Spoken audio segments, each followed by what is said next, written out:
इस वीडियो में हम जानेंगे कि भारत की तट रेखा की लंबाई अब कितनी है।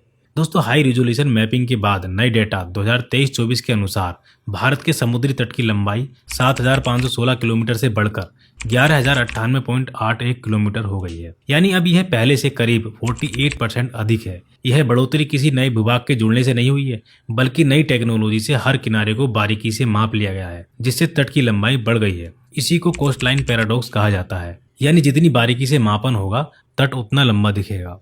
गुजरात अब भी भारत का सबसे लंबा समुद्री तट वाला राज्य बना हुआ है। गुजरात का समुद्री तट 1970 में 1214 किलोमीटर था, जो अब नए डेटा 2023-24 में बढ़कर 2340 किलोमीटर हो गया है।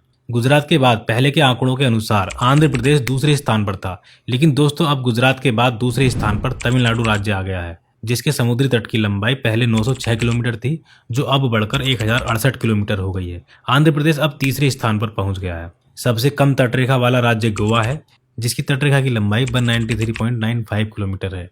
राज्यों और केंद्र शासित प्रदेशों में सबसे अधिक तटरेखा अंडमान और निकोबार द्वीप समूह की है, जिसकी तटरेखा की लंबाई 3083.5 किलोमीटर है। भारत के तटीय राज्यों और केंद्र शासित प्रदेशों की तटरेखा की लंबाई की लिस्ट आप सामने देख सकते हैं। इनको आप एक दूसरे से कंपेयर कर सकते हैं।